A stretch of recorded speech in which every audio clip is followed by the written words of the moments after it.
Welcome everyone to a new episode of our podcast, Conscious Health Podcast. In today's episode, we have an honored guest, Austin Cole Jacob, and we are going to have a very intriguing, alchemizing conversation about many things. We will cover a lot of topics, and what we are mainly going to talk about is how you can transform your story into your gift by accessing the best qualities that you can have. So, Austin is a spiritual visionary, metaphysical leader, and consciousness awareness coach who embodies his mission of awakening, remembering, and transforming. He guides Indigo aligned individuals to activate their soul, remembrance, and reclaim their divine potential through transformative awareness experiences that blend energy healing, metaphysical coaching, and spiritual philosophy. Austin's work isn't about fixing, but about activating the inherent wisdom within. He believes indigo souls are encoded with unique frequencies meant to catalyze the human evolution, and that our challenges are sacred contracts for growth. Through his teachings, rooted in alchemy, hermeticism, and self inquiry, Austin offers a path to evolve, transmuting burdens into blessings and leading not from a distance, but from a place of profound presence. His vision is to empower those encoded with ancient resonance to flourish, fostering a world that values depth, awareness, and energetic mastery. So thank you, Austin, for being here. Thank you, Natasha, of course, for co-host with me. Absolutely. It's so good to be here. Wow, what an impressive journey you've been on already, and you're so young. That really makes me super, super excited. And I think it's a testament of the younger generations that are coming to make the changes. You talk about indigo souls. I'm going to ask you to, for our listeners, to define what an indigo soul is, just so that they know, because I also think that there's a lot of misunderstandings at the moment. But yeah, super excited to hear more about your journey. So tell us more about your journey, and also if you could give us your definition of what an indigo soul is, that would be amazing. Yes, absolutely. First, thank you, David, for that beautiful introduction. So an indigo soul, the way I understand it, is a person who has incarnated, in this field, in this realm, with a spiritual mission, and generally to transform consciousness. And some things to know about indigo souls are their innate, let's frame it, abilities, or their deep understanding, whether they might not have the awareness around what that understanding is. I say innate because at a very young age, these things are building and growing, and they're learning more of the internal world than that external.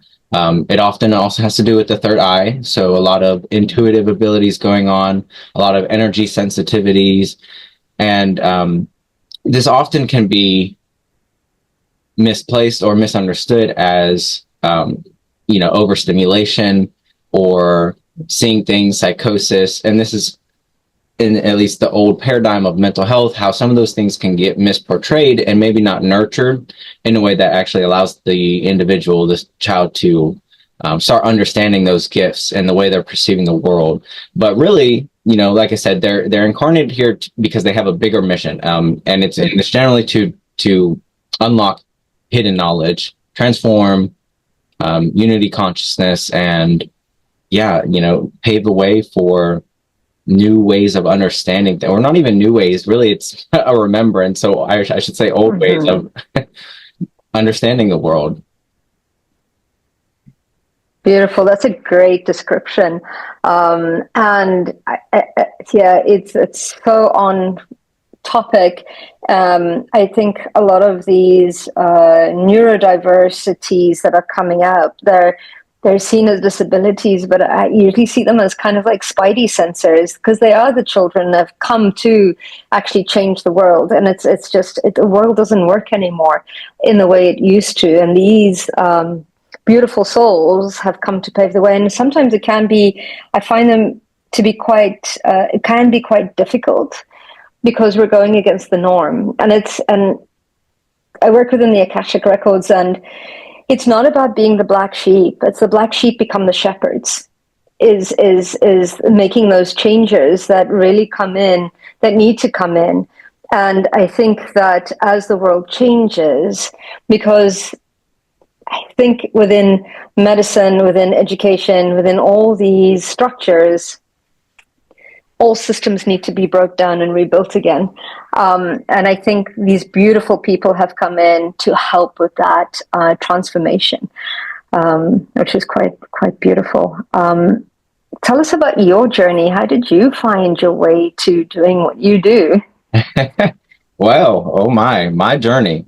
Well, I like that you threw out some of the terms that, you know, I kind of see it as a progression, if you will, from, I went from, just to frame this, mental health, you're sick, you're broken, you got issues, you got problems, you're not like everyone else type thing, to then neurodivergent, which then it was more, oh, you're special, you nothing's wrong with you, you just think differently, to then indigo. And this was kind of my progression through these labels, these terms that, as I developed myself, I honestly was then able to understand more and more about myself. So I love that you threw out the neurodivergence, and kind of put out the framework that it is a very real thing, because it is. You know, it's, as I stand here, or sit here rather, before you today, you know, some of the things that I have struggled through, they are not gone, but they do not show up in the same way, because I've had the opportunity to work through and understand exactly what is it going on in my own frame of understanding. And the reason why I throw that out there is because it is a big part of my mission now up until this point, is to show people, whether that's through proof or just providing knowledge, references of, you know, the importance of this work, the importance of learning to accept your uniqueness, and, you know, maybe the representation of what can unfold from that. Now, I will say, I did kind of go down the spiritual path, which to me just means inner work, you know, because I kind of view everything as spiritual, but I started to really going in more so that if you could imagine, than what I was already innately going within before. But this time when I was going in, I was then integrating the understandings that I was picking up from the outside. And it wasn't until I went off on my own journey of information, research, you know, reaching out to different communities, that a lot unfolded. So I've done a lot of talks on neurodivergence and mental health, and it can be very activating for a lot of people. So I like to also be mindful of how, when I progress through this, I'm also progressing with how I'm kind of delivering the information, because I do want as many people to realize, one, there is nothing wrong with you. You're not broken. That's for start. But when we get into, say, if I'm working with a client and we're going into more deeper things, it can bring up a lot that someone might not realize. Oh, I'm not really comfortable or ready to face these things. So sometimes the best you can do is be the best version of yourself, and that's almost like planting the seeds, just by, you know, your presence alone. So, so linearly, let's see, my first, I guess, time that I could recognize a shift, I was 23 years old. And this was when I got, I was diagnosed for a second time as an adult. I was 23 years old, and this was a big shift. I wasn't necessarily doing a lot of inner work at this time, but one thing that came out of this diagnosis, this is when I got the autism spectrum disorder and the psychosis and a couple other things.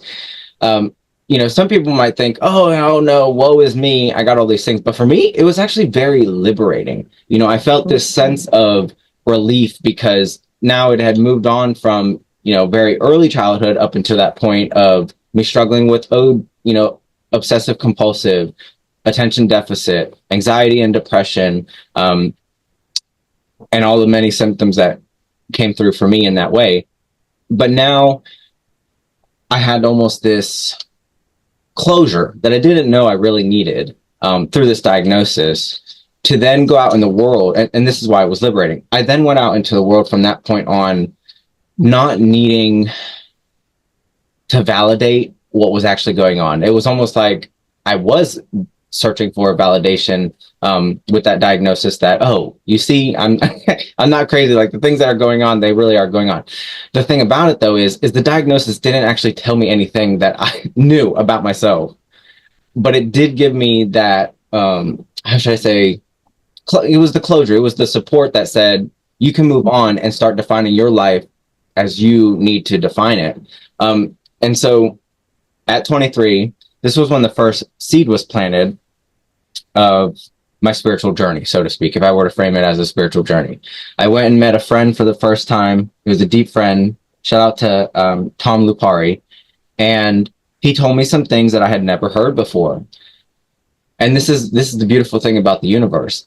That message that he shared, I won't share here, but the message that he shared with me, I would not have been able to receive it had I not first had the ability to accept my uniqueness, my neurodivergence, however you want to frame that. And then, now 7.5 years later, I really enjoy this new term, or not even new, but the term of indigo, because it encapsulates not only this neurodivergence, but the uniqueness of a soul and a more universal mission that is all about more unity and uplifting people versus comparison and separating and defining. This is complete opposite. Indigo souls are very well known for, if you ever heard of an old soul, that's an indigo soul. That's, they have this deep inner knowing, and until they start learning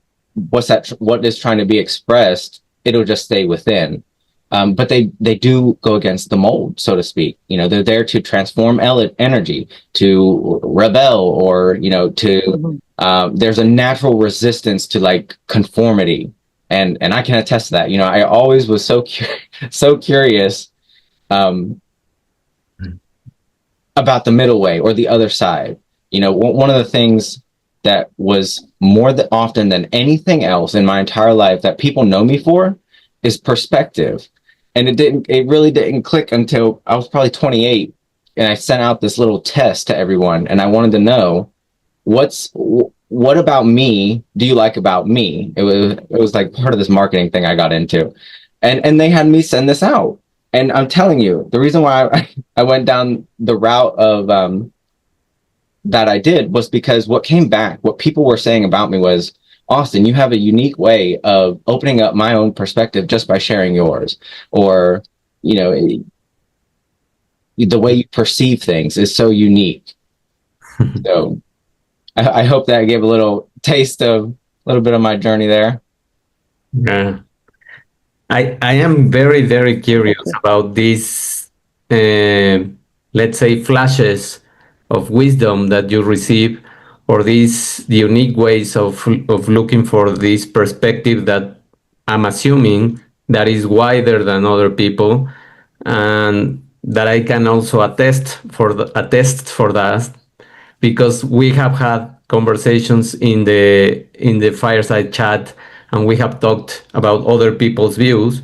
And when you express something, you see the things in a broader view, and that allows the other people, as they are telling you or as they have told you, that sharing first your perspective about something allows the other people to see the wood and not just the tree.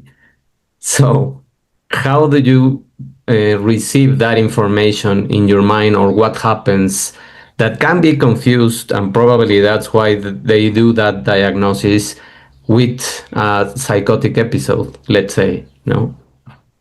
Okay, so a lot there. Thank you for that. A funny to me little story is my best friend, well, he doesn't think I'm his best friend, but I'm his best friend. He often will tell me, Austin, you're constantly seeing the forest for the trees, is how he says it. And that was spot on. Because it's not so, here's a big misconception that I get often, not maybe reflected because the person might not know how to articulate this, but often what I'll get people reflecting back to me is they're just looking for the tree answer. And sometimes for somebody with a depth or who's not necessarily, whether they're not able or they haven't fine-tuned their own ability to kind of jump in that person's shoes, or however you want to frame it, they're looking at the forest. This, like you said, can often end up in a misdiagnosis, or maybe a lack of nurturing and understanding there, because it's almost like the person has stepped back so far and sees the entire thing. And so when they're talking about the entire forest, and the other person, maybe the person giving the diagnosis, is only focusing on one step at a time, like this leaf on this tree over here, and you're talking about how the ecosystem is affecting the world type view, there's a disconnect there. And the other term I heard you say was psychosis. Yeah. So there was a time when I experienced psychosis a lot. And when I was following a metaphysical leader that I no longer follow, but I stick around in the background, one thing that she sent out to me was a metaphysical kind of definition of what was going on with psychosis. And this really helped. So I felt called to share right now. So besides what most people understand as psychosis, as maybe a neurosis, or, you know, seeing things, hearing things, not in the right mind, yada, yada. From a metaphysical standpoint, it's more simple to say there's an overactivation of the higher, if we're doing 7, not 13 chakras, the top 3 chakras are so highly activated. And then the bottom 3, especially the grounded one, root chakra, is absent. It's not. And that's what actually causes the psychosis. So I thought I'd throw that out there. So a great way, if you are experiencing an episode, which is how I looked at them, I'm hitting it, because you very much know you're in it, but you're still like forest thinking. So it's sometimes it's hard to dial down the language to meet the world around you where they're at. And this isn't about comparison, you know, oh, someone who sees from this forest is better. No. Don't get caught in that in that whirlwind. It's more it's just acknowledgement of, you know, how you see things. You know, it's not a comparison thing. It's really not. I don't know how to frame that around that. And then the other thing I heard you say reminded me, I think you said alchemizing. It reminded me a lot of language and how I even got into exploring this whole forest seeing versus trees. I love this analogy. Absolution of language. Top 3 struggles of my entire life, and they still come up today, is language. And I often would find, especially growing up, that I got along a lot better with generations before me, so not my peer group. And often it was because of language barriers. Not that I didn't enjoy or prefer, you know, kids my age, but there would be times where I didn't feel relatable, or maybe couldn't relate some of the things that I was perceiving unless I went and spoke with somebody who could just start sharing their story. Because I could, even though I didn't understand why I got what they were saying, their depth and their, say, more of a forest view of the world because of their years and age, they were able to just talk, and I would pick up, I would be downloading so much information. But why I named language one of the top 3 things was because there is an absolution to it. It's like anytime you add language to something, there's a potential to change its meaning or definition, or add a definition and meaning to things. Whereas somebody who is very indigo, there's like a gnosis, a deep knowing. And then language just becomes the tool in which we use to help break down the forest into trees. Yeah, absolutely. There's so much there. Wow, what a journey you've been on. And I can see, based on your journey, where it's brought you to now and how you're helping people, because a lot of the work that I do is that I think we spend most of our childhood, experiencing the traumas, experiencing the limitations, to then heal them and then help others is usually the cycle that I've seen.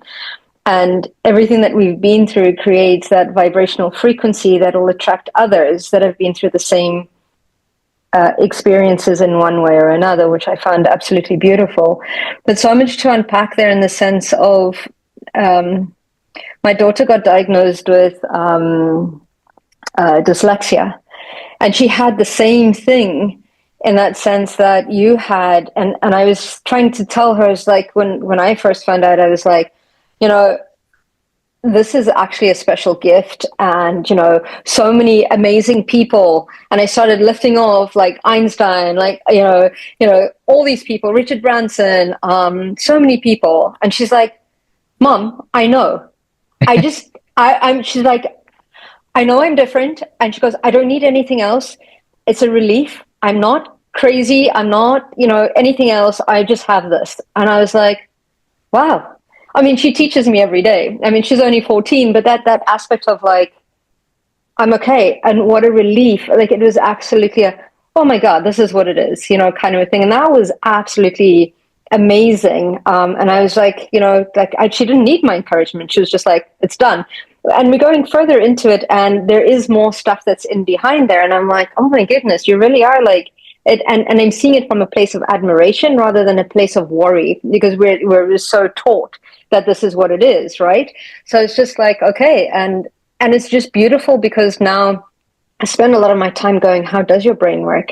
Kind of a thing. Like, there's this curiosity, and which is amazing part of that, because I'm dyslexic as well. So it's amazing how we find different ways of working around things. So it's like, oh, how have you found a different way? And she's very, very creative. So she communicates that you're talking about language, which she communicates through. She's very arty.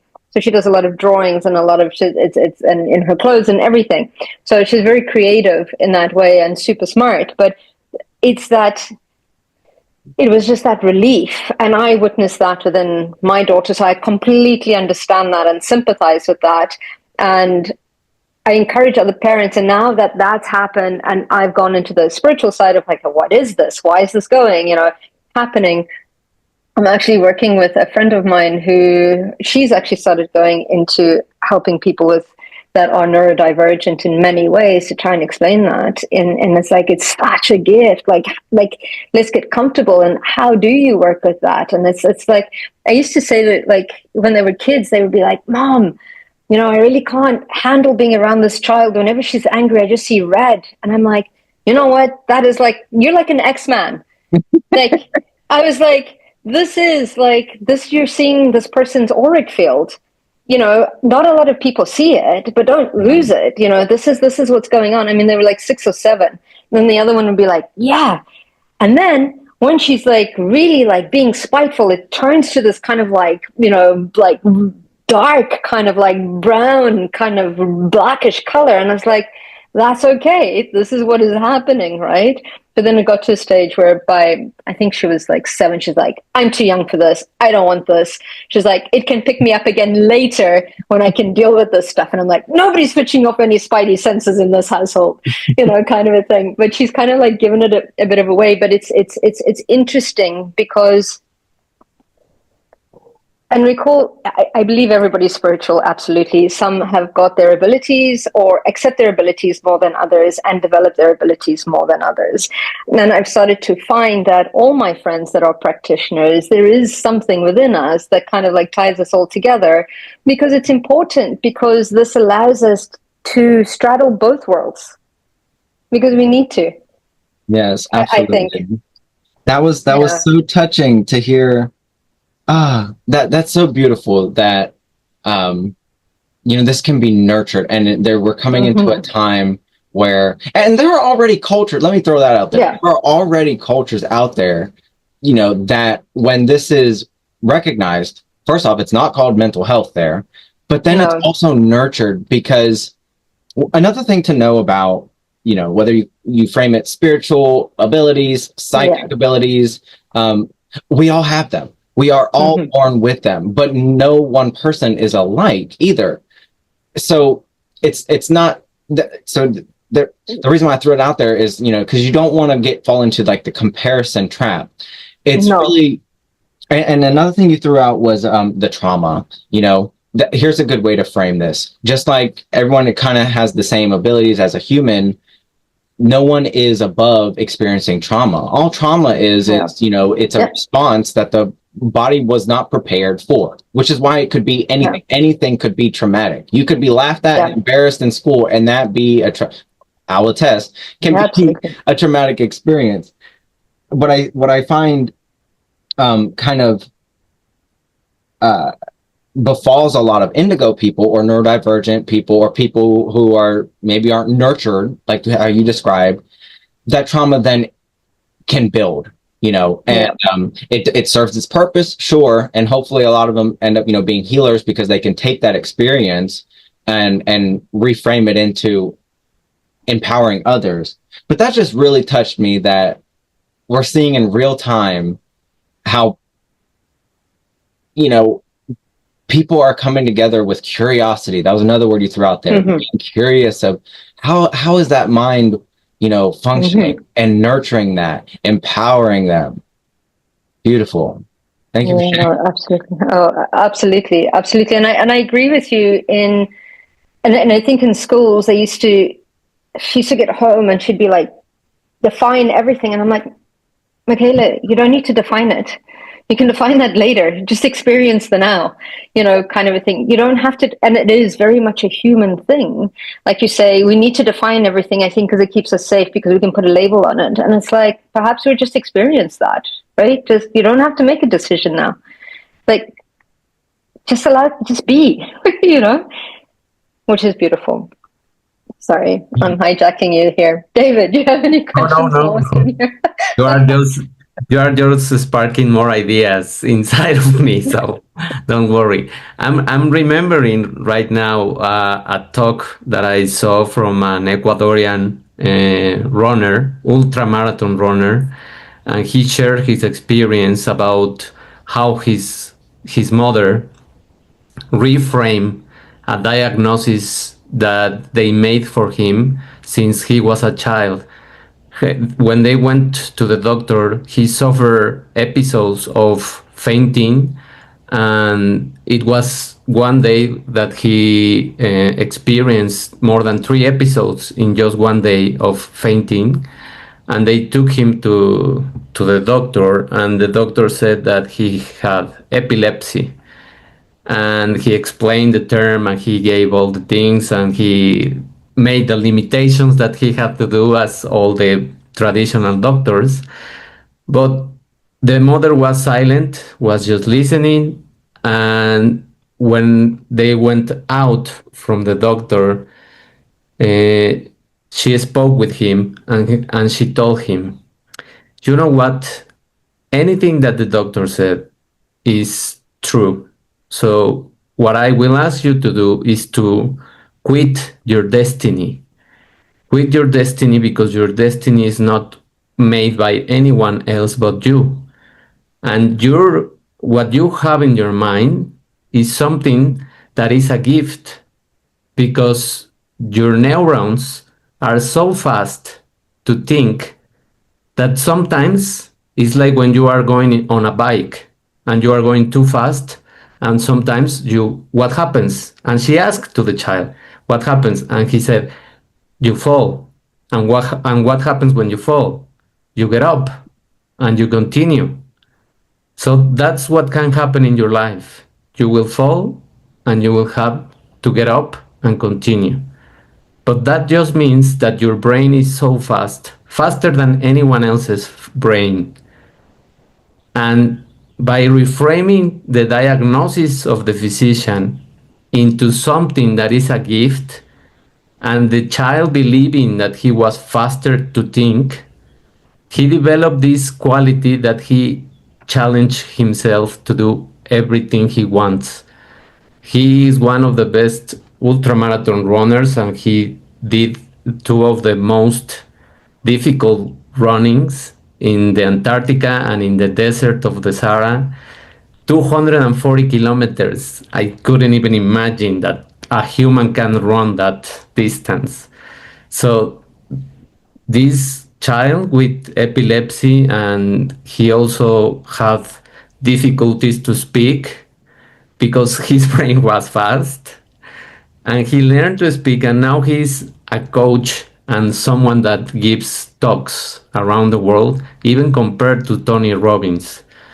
So this is the importance of what you are saying, Natasha, with your daughter, and the importance that you also discovered yourself, Austin, that a diagnosis is just a word. It's just a word made up by the medical community to label and to also medicate many people without investigating, without being curious, without trying to help them understand what is happening beyond uh, a label and a definition, because many times that label comes from the definition of a book that they made up themselves. So that's the contradiction that we have in the medical world. And my question now is, how did you discover, because you mentioned something that when you received that diagnosis about the psychosis and the autism and all of those words, you felt also a liberation. How did you process that when you listen to that words, in addition of probably having someone that reframed that from you or for you, and or if there wasn't anyone, how did you do it to step out from that definition and make your own? Let's take me back. Yes, it was liberating, in a very odd kind of way, because like I said, it didn't change anything. You know, like understanding what somebody wrote as the DSM-5, and that gets updated all the time. There was a part of me though that it was an inner closure, you know, because I still wasn't able to actually take that knowledge and then share it with other people, and somehow they understood me. But I understood myself more, in a way of accepting. Like it was my sign, the universe's sign to say, what's going on internally, and what you're seeing, what you're hearing, what you're feeling, what you're perceiving, all of this information, you know, the overstimulation, the hyper focus, and then the stagnation, the stimming, all these things. We could talk about all day about symptoms, but it got down to an origin of, this is me, this is my life. I'm not delusional, I guess is the best way I can put it. And what I was able to do from that point onward, you know, it took many years to, about 6 years before I started to then dive into it specifically and with intention. But I was able to go from that point on and maybe not get worse. You know, in other words, I didn't feed into the label. I almost stepped away from the label. I carried it, so to speak, along with me, but I was able to start reframing what was going on, because I finally had somebody to say, yeah, you're right. There is more going on than we can explain, but here's something to help you along the way, type thing. Um, and this isn't to say either for our audience that there are not cases where medical intervention is not necessary. That's not the case. But just make sure that the decisions you're making are to empower and not define or control. Because maybe I'm biased, but getting that definition that the doctor had given to me, I then went and made my own. And that was more empowering than actually just getting it. It was more of a liberating thing just because there was like that nurturing recognition. And then I was able to then accept what was going on and start working with it. Transgressing or transcending those things, though, it took a lot of effort. I had to change how I was treating myself, how I was, using medications. I think one of the things I did to actually get off of prescription meds, like stimulant medications, antipsychotics, SSRIs, all those kinds of things. I had to really understand my body, myself, what was working for me. And that's another big thing that I think people might get really eager to, I don't want to deal with none of this. I just want to be normal, quote unquote. And they'll almost drop all of it. That's very dangerous, especially like with depression, because that was a hard thing for me. So this is where the self-inquiry comes in, and the pacing, really knowing yourself, but also having, I wasn't afforded a support group, but don't shy away from sharing your uniqueness and say, hey, I would like to do this. Would you be there? Maybe it's an accountability partner or just somebody else who's aware of what you're going through, so that you're not so alone in the process. Because I don't know, I wasn't afforded that. It served me still, but if I could go back, I would have much rather had somebody to walk with me on the journey than having to figure it out all on my own. Maybe it would have been quicker. I mean, because it took a good year before I was able to really start addressing some of the deeper things that were going on, And again, this didn't change who I was. It enhanced who I was. I understood myself at a deeper level. And I understood other people at a deeper level. I started to see more of the trees instead of being stuck in that forest view, struggling to communicate with peers and coworkers and the community as a whole. It was full circle for me. I kind of lost out on the question. What did you ask, David? No, I think you already explained it. You already touched on that it's that power of knowing yourself in a deeper level, in how your body also reacts to, in your case, it was phasing out of the medication and slowly going to drop it, and not just being impulsive in those reactions, but also acknowledging that you had certain kind of symptoms, let's say, but you saw the symptoms as an enhancement and not as a limitation.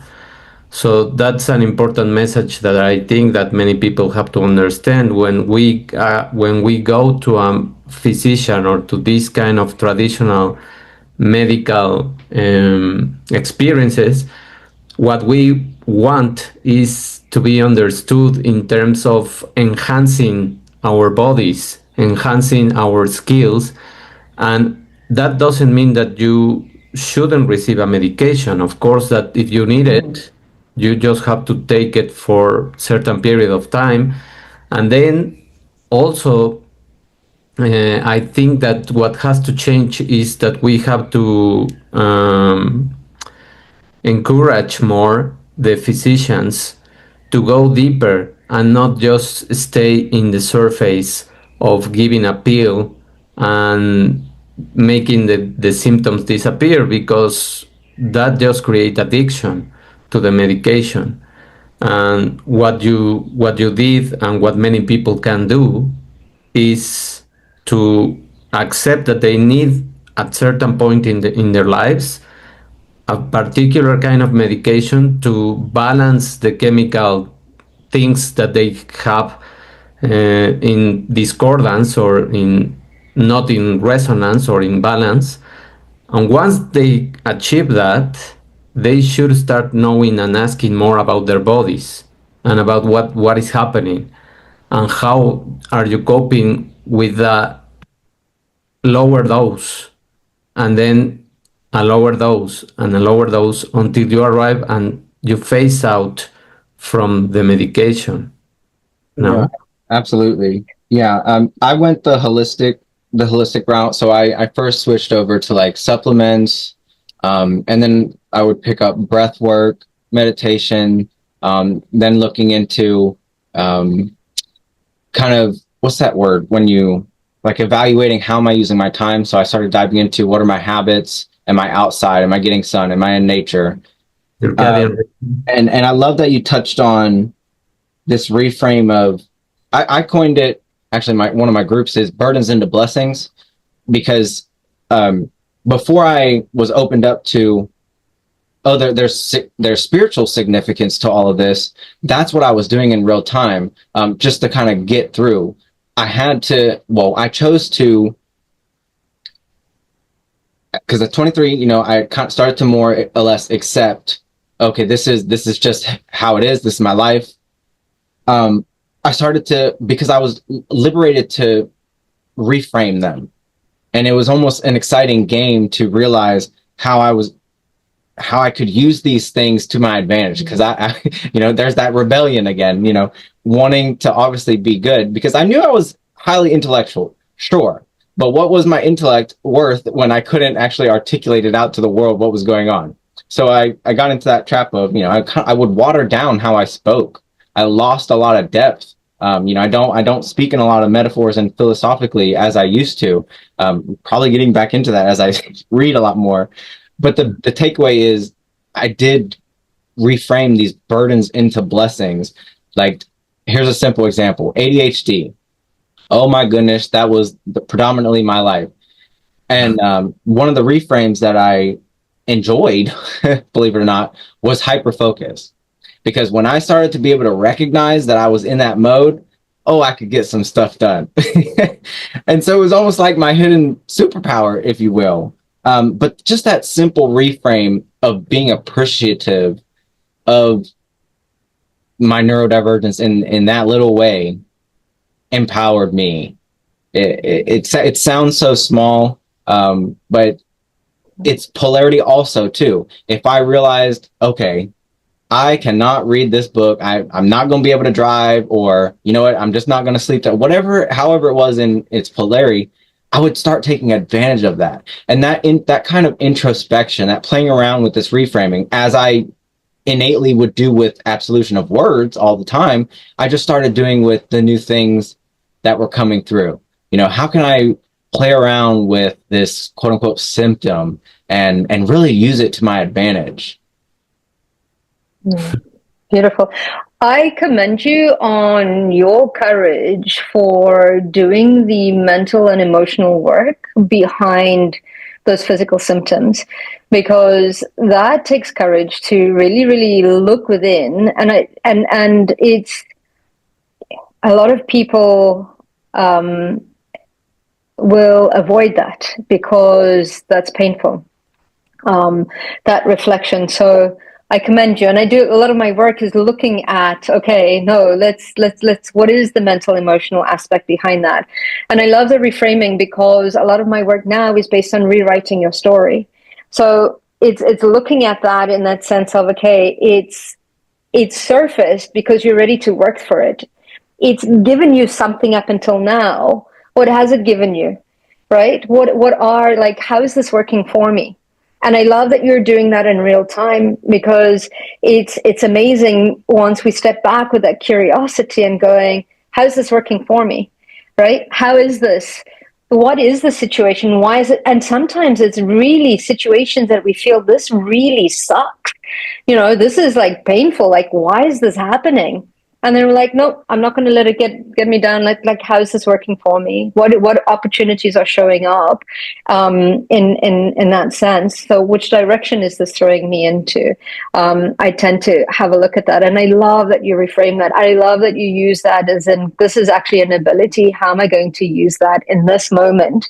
So I love that you do that, because that takes an incredible amount of courage to do that. And I also have a belief, whether it's limited, but this is the belief right now, is that everything that has the physical symptom is usually the last protocol.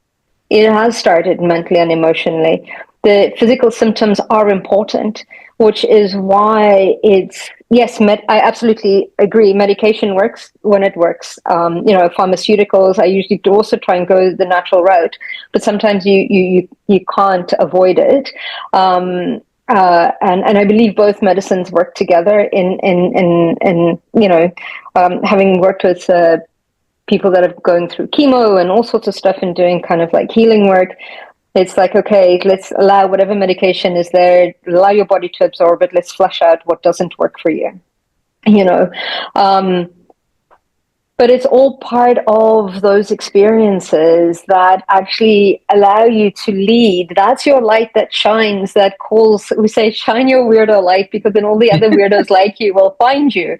Because, and I think that creates the tone of your light that actually lights up other people, which is great. So thank you for leading by example, because this is doing this a lot later on in life.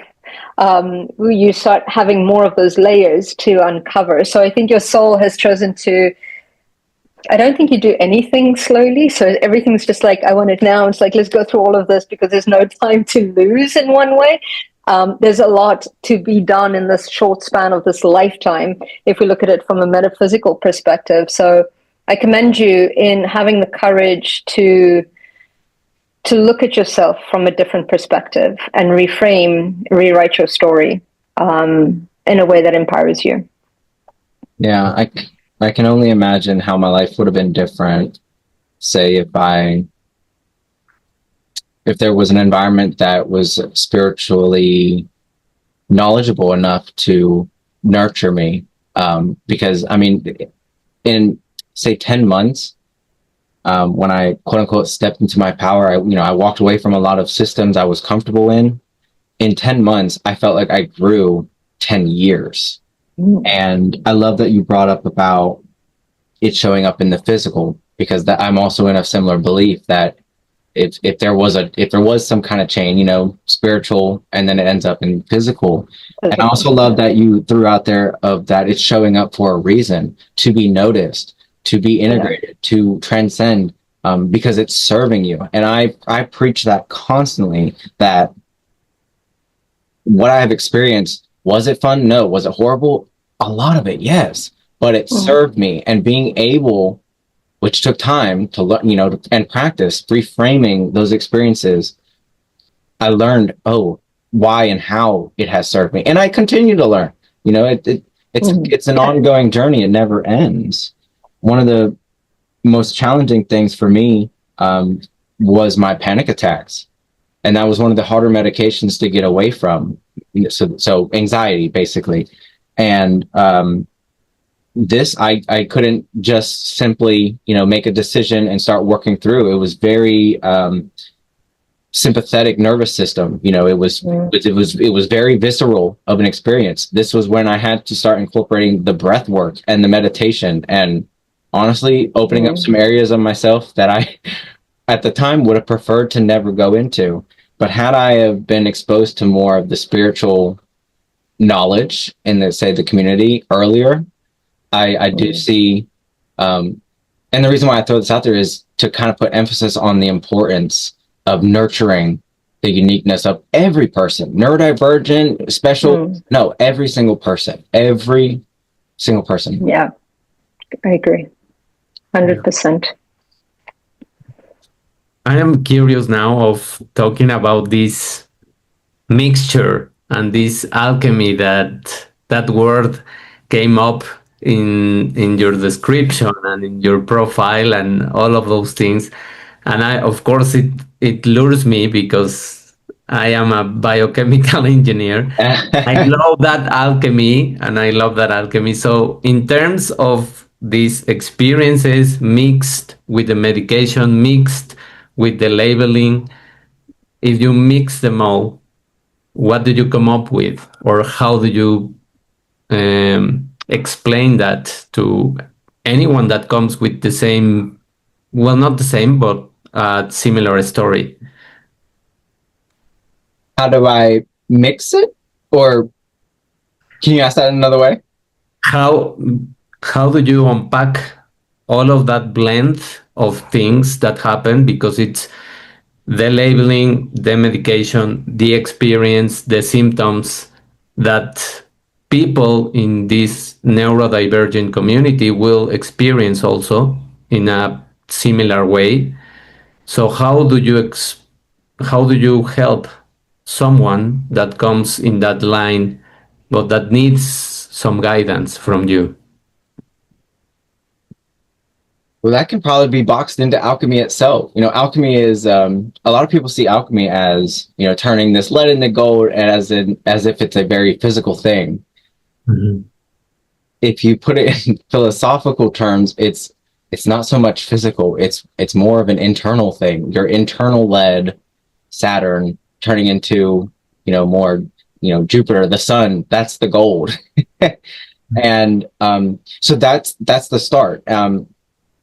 I often in my classes or whatever I'm doing, the first step is awareness, and that can show up in a lot of different ways. But I believe that the first step is to become aware of where you're at. What are the thoughts going through your mind? You have to really assess yourself, sit with yourself, come to that point of accepting, how am I perceiving the world in this moment?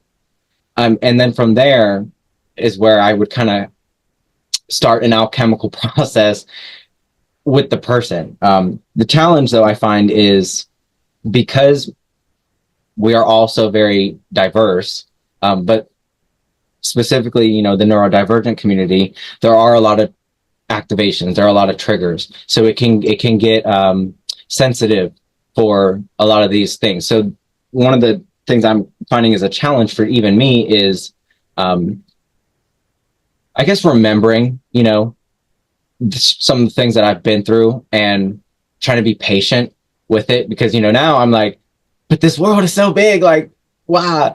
And finding a way to, without diminishing myself, but go back to a place where I can remember some of the language I used and was very familiar with, to guide them through this internal alchemy of, starting with awareness, then moving to what do you want? Where do you want to go? What makes you unique? What are you curious about?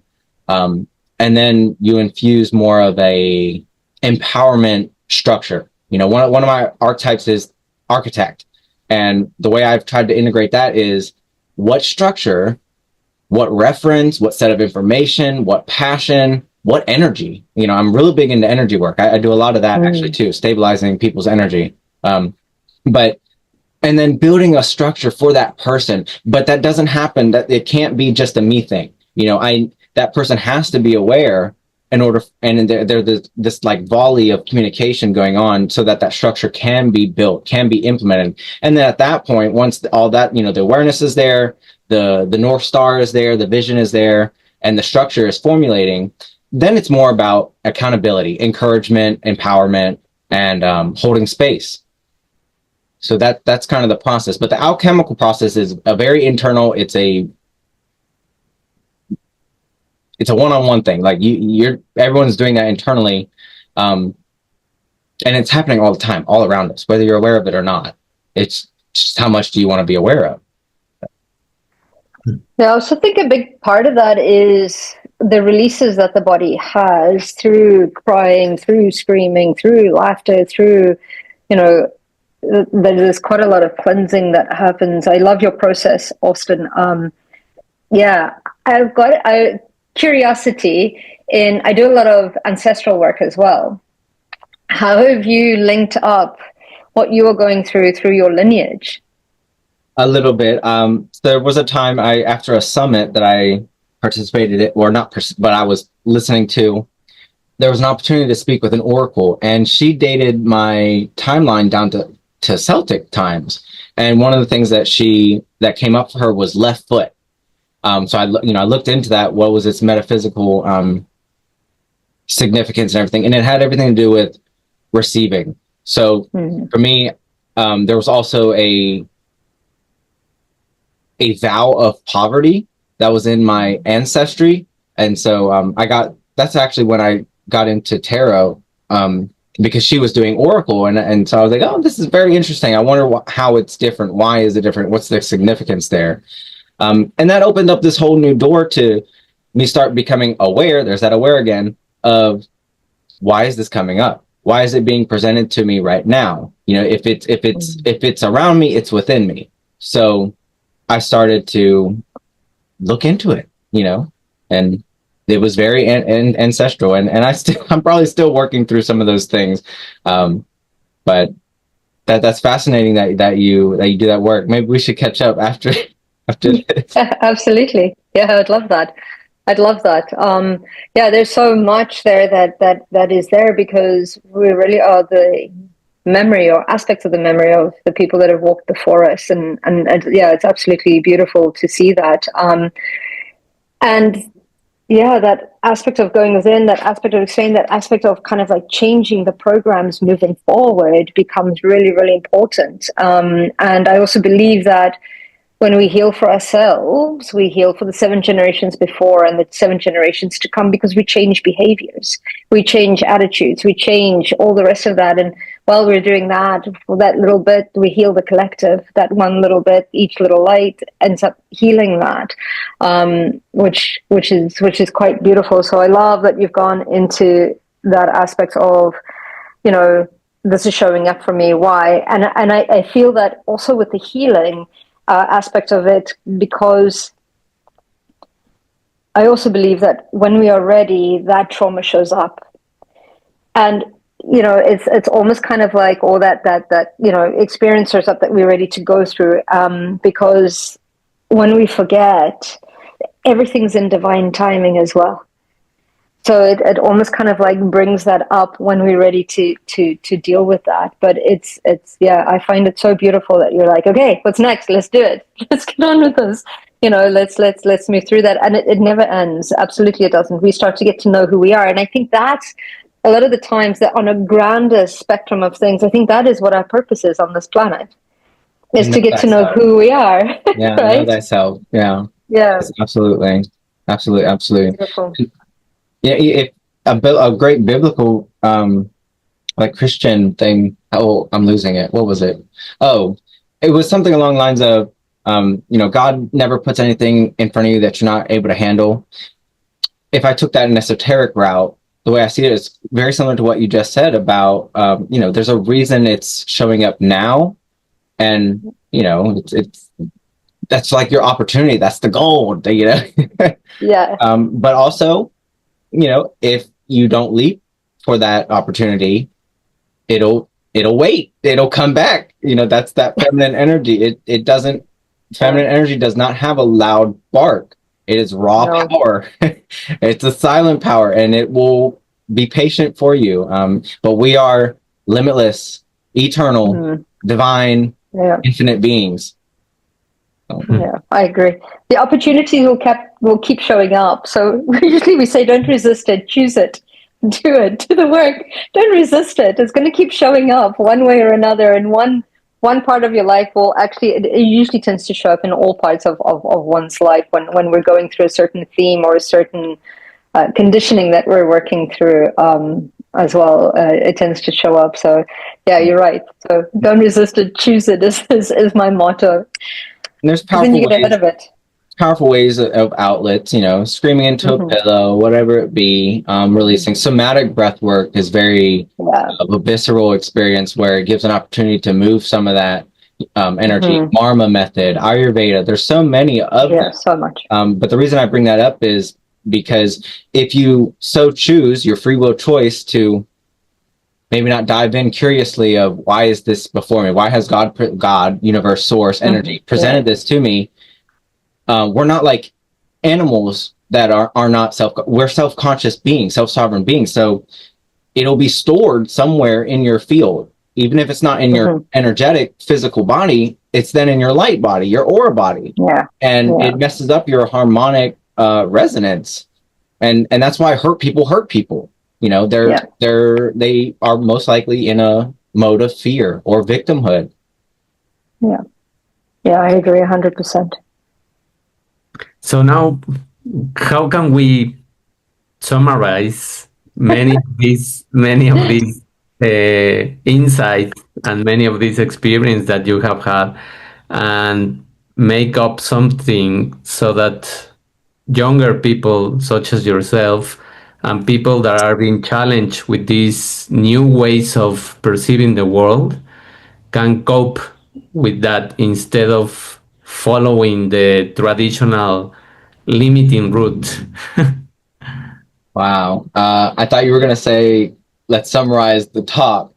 You know, that is part of what, but to answer it, that is part of my mission, I believe, is, you know, as I work towards elevating my own being, my own, this version of myself, part of my mission is to fine tune a structure, a system that can do just that.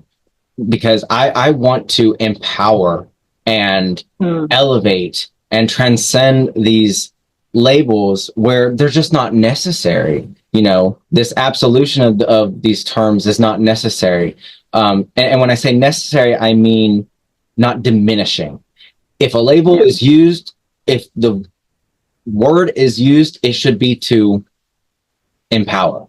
That's how I see it. But maybe a starting point for anybody,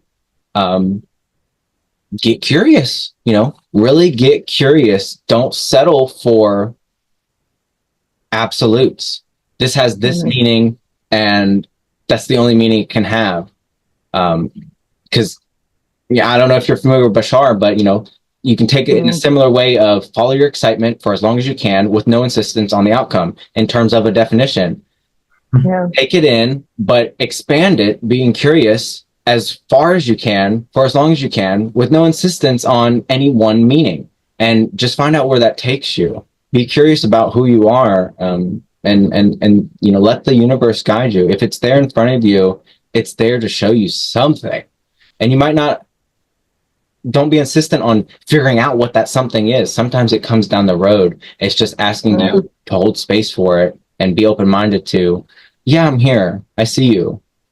That's often what, you know, people like me wanted in the first place, was we just wanted to be seen, heard, soothed, nurtured, that, you know, what we're experiencing, although it may be different from what you're experiencing, we're just as worthy, we're just as sovereign to be here. So I want that's one of my missions, is to bring this out in a structured format that people can follow suit in a way that works for them. One thing I am stickler about is, if that system works for you, great. I'm so glad that you found that. It didn't work for me. I had to formulate my own system. And so to create a system that creates systems is the ultimate mission, to answer your question, David. Yeah. Thank you. Thank you, Austin, for sharing all these experiences, and thank you for opening up a gateway for many people that need that expanding view instead of the limiting medical side sometimes. Yes. So now we are in a new dimension. We are entering into this new dimension that give us this power to understand, to allow ourselves to be more aware and curious, as you say, and less instantaneous and desperate on the quick solution, on the quick fix. No. Yes. May I say one final thing? Yeah, of course, of course. Indigo souls out there, use your power for good. If you, Florence Chevelle Shin says it greatly, you know, if you steal, you'll be stealed from. If you curse, you will be cursed. If you judge, you will be judged. Use your power for good, because I promise you it is a mirror and it will come back. Thanks. That's a great message. I love Bashara as well. Yeah, what a wonderful message. Austin, how do people get a hold of you? Yeah. Well, you can walk the journey with me on my YouTube channel. I do this little series called Awareness Documentation, because I found it was a unique way to not teach, but more show people, you know, I'm just as human as you. I'm going through this stuff. Listen to me talk to myself and walk through some of this stuff. So there's that. It's Austin C. Jacob at YouTube. And then primarily right now, I'm just working on the Facebook platform. I have a couple offers out there. I really am into doing this energy work. I've seen a lot of great things from that. And it works on like animals too. It's amazing. And yeah, I've got a lot of things in store. You know, I've got a lot coming up, but the best way to get in touch with me is either my YouTube or the Facebook right now. Thank you. Beautiful. Thank you. We will add those handles and all of those things so that people can contact you in the description. Thank you, everyone. Thank you for listening. And of course, we encourage the younger generation to get in touch with Austin and with us, to ask questions and to share your journey, of course, if you want. Thank you, and we'll listen in our next episode. Bye. Thank you. Bye-bye, everybody. Thank you. Bye.